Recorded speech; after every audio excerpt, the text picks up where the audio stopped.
Welcome to Washington Post Live.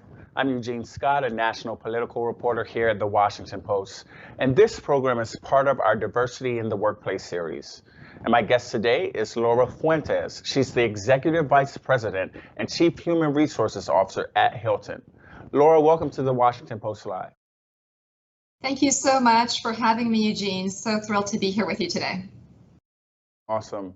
So let's start with the big picture. How has the pandemic changed recruitment and talent acquisition? You know, I think it's changed it in so many ways. And if you think in particular of the hospitality and travel industry, if I could take you back for a minute, please indulge me, and we'll do a little bit of time travel. Those first months of 2020, at Hilton, we were coming off a record year of occupancy, growth, when we started to hear about the coronavirus in our China market.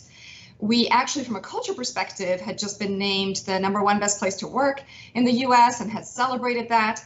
And then within weeks in the US, we were facing, frankly, the unimaginable, which was to shut down and suspend operations at many of our hotels and, facing heartbreaking restructuring decisions around furloughing and eventually laying off some of our team members. So our recruitment engines completely changed in the face of that.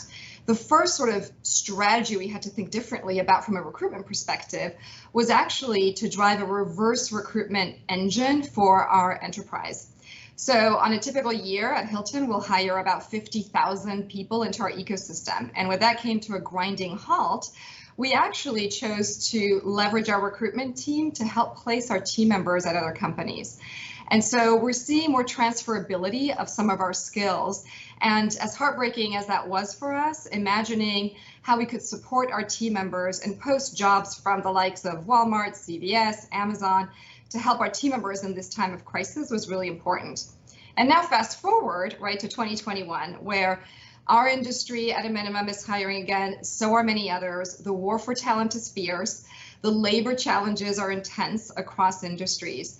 And so I think the way in which recruitment has changed is multifold, right? Companies are working harder to get their stories out there. And so having a really crisp and compelling value proposition, and inclusion is at the heart of that, is really important. We are looking at a broader set of sources and we're going deeper with those partnerships. So I'll give you one example. We had pre-COVID and during the crisis partnered with many colleges and universities, including HBCUs. But now as we get back into the market, we're deepening those relationships and driving them further upstream, helping these colleges and universities design their hospitality curricula, for example, to attract the new generation of talent that we'll be hungry for. Demonstrating a commitment to youth, demonstrating a commitment to inclusion, starting those conversations really early in the process. And then for us, hiring, again, thousands of people, thousands of jobs around the world, looking at our recruitment process and auditing every step of that way, leveraging technology to drive a super efficient and user-friendly process. So we've tried to shorten the application. We've made it more intuitive, and we've really looked with great care and intention at every requirement that we put out there for our candidates. So for example, not every one of our jobs requires a college degree. Many of them don't require a high school degree. We tend to focus on the reskilling and upskilling we'll do once team members join Hilton.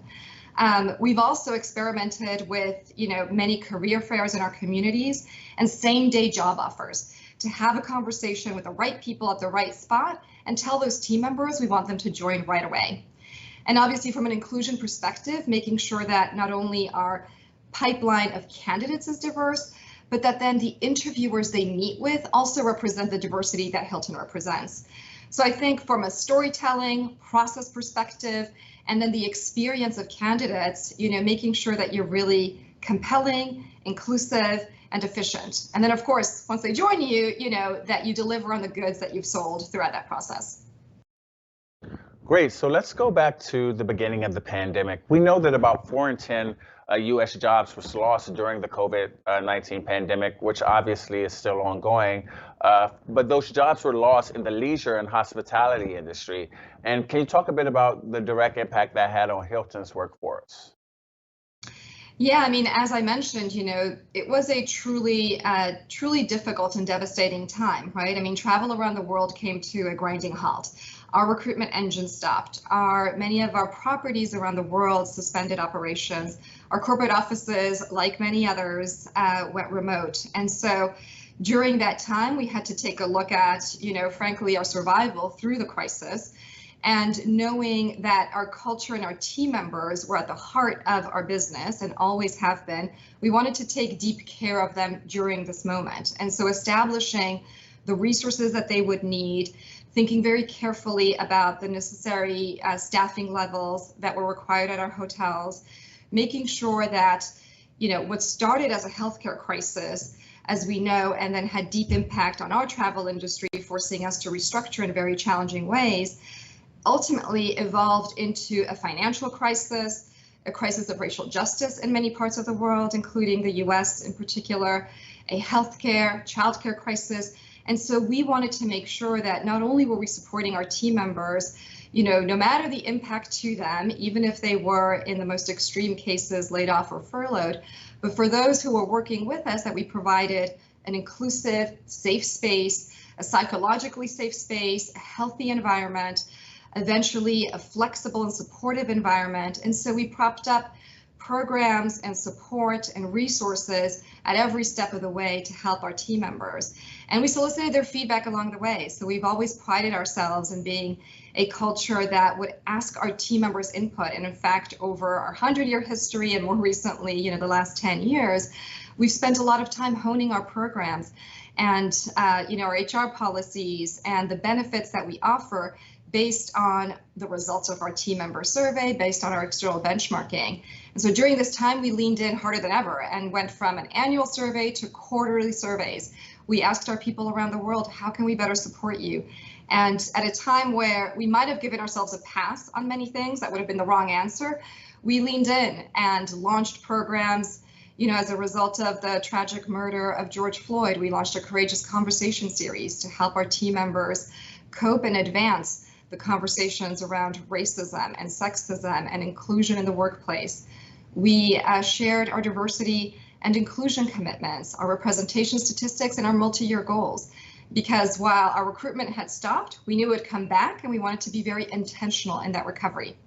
So we felt like this was a moment to lean into both our survival, but what our future would look like, and to try to do that with as much courage and vulnerability and authenticity as the moment required. So since you're talking about building back, can you talk a bit about what that looks like? We know that some hotel chains are having trouble attracting employees and retaining them, considering that the pandemic is still ongoing. What are you doing to offer incentives to attract, talent to Hilton in this moment? Yeah, it's a great question. And obviously, we're all reading about the labor shortages and the challenges, and we're not immune to that. And I think that those challenges actually transcend any one industry. We're seeing it in manufacturing, in retail and services, and certainly in hospitality. We have always felt that the way to attract and retain the very best talent, and we compete with talent across all industries, is by a winning culture.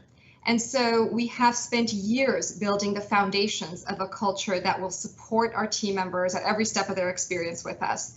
During the COVID crisis and pandemic, we leaned into that culture. And, I heard a quote early on during the crisis that said, crisis doesn't necessarily build character, it reveals it. And so I think it revealed our culture to be one that is deeply focused on inclusion, on healthy environment, on supporting the growth of our team members. And so we continue to feel like that's the way to win. And building an environment where our team members feel welcomed. We know that then that pays it forward to our guests.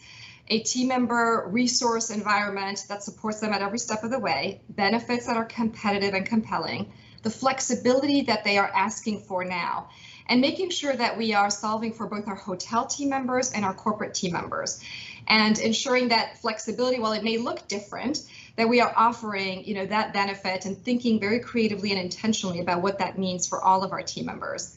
At the end of the day, we ask our team members and measure the data, and we try to cut the needs very specifically by region and demographic.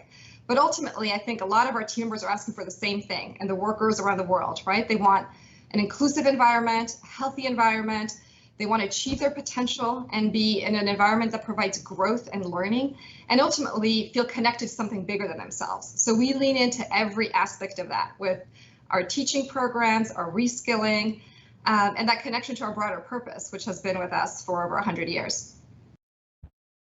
We know one thing that workers are also asking for is a raise in wages. That's been a major part of the conversation over the past year or so regarding, economic security and inequality. And have you all had those conversations, ways to make the cost of living and lifestyle just improve for hotel workers at Hilton? Yeah, absolutely. We have these conversations continuously. We're constantly benchmarking and measuring where we stack up relative to not only our industry, but as I mentioned, employers around the world. And so we look at the totality of the rewards that we offer. Our wages need to be competitive. Our benefits need to be ahead of market. And frankly, we don't necessarily wait for, the government's regulations to tell us what the right thing to do for our team members, whether that be family and parental leave, flexibility, wages, education assistance, a learning environment in Hilton University. And then we also look at unique benefits to us, right? So what are day one benefits that we can offer our team members? They all get 100 nights at a deeply discounted, rate at our properties around the world because we believe in travel as part of their value proposition as well. So we look at this continuously. We're really proud of what we offer our team members. And in fact, as I think about where we are today, right, comparing to those early days of 2020, we've already restarted our hiring engines. We've hired over 26,000 people this year, and that pace is accelerating. We're actually seeing our processes move faster. And people coming to us from all different industries. So we always hope to be competitive. We keep benchmarking that continuously to make sure that we don't fall behind for our team members. You mentioned earlier how some jobs had changed. I think you said most of corporate had gone remote.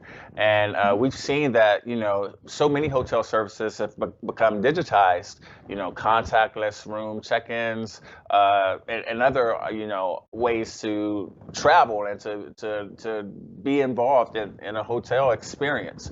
What makes certain jobs redundant in the long term? What changes are you seeing yourself having to make? That's a really great question. We are constantly looking to innovate how our jobs are done, right? When you think of the future of work, making sure that our team members have the skills and tools, resources, basically not only to do their current job better, but to do any job in the ecosystem. If you think about our call centers, automating, some of the behind the scenes work that we do and driving that with more efficiency and greater effectiveness to ultimately serve our guests better. So we're constantly looking at every aspect of our team members' jobs. How can we drive, enhancements in our housekeepers, the staffing approach, how we communicate with them on property to make sure that they have the latest information relative to early checkouts, late check-ins.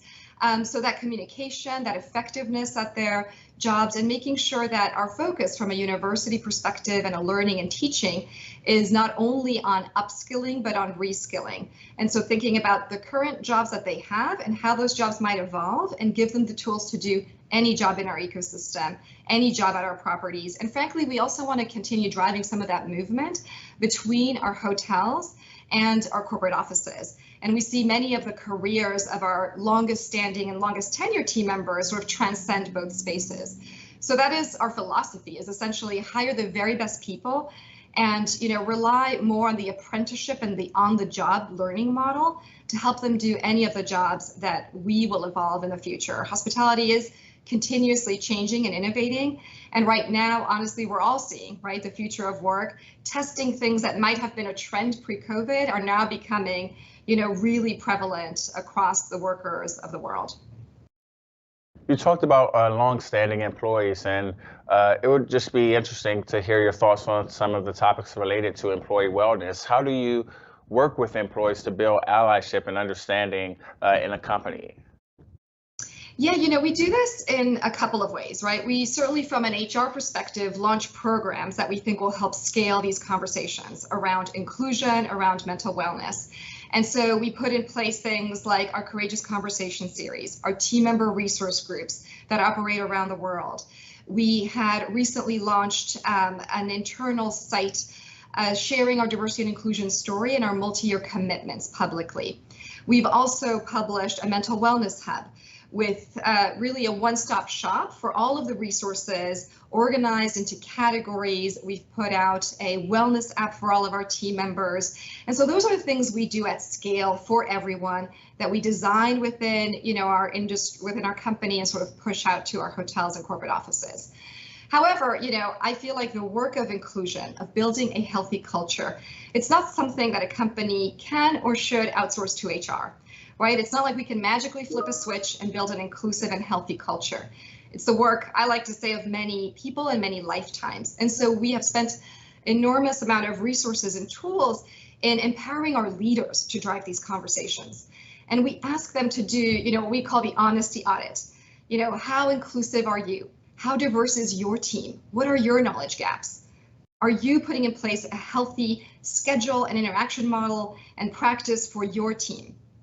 And then we encourage them to start a conversation around these topics, right? And that takes courage, and it takes vulnerability, and it takes stepping out of your comfort zone at times, and perhaps even admitting a mistake. But we encourage them in small, safe spaces within their team construct to really reach out and bridge the gap and normalize some of these conversations around inclusion, around race, around mental wellness.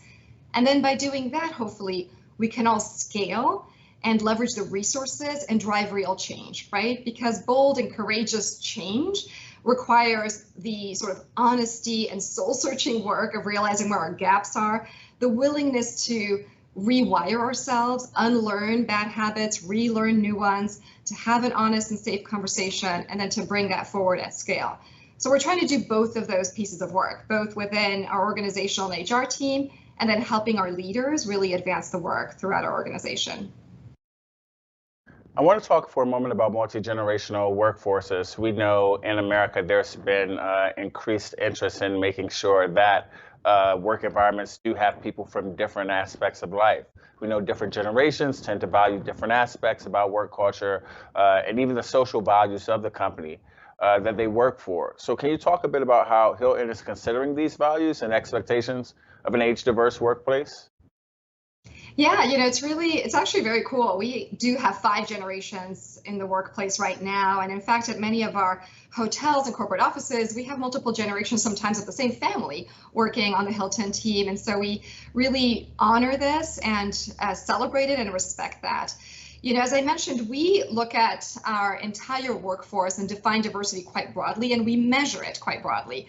So we're constantly looking at our demographic data. What are the generations, backgrounds, ethnicities, age groups that work at our properties and offices.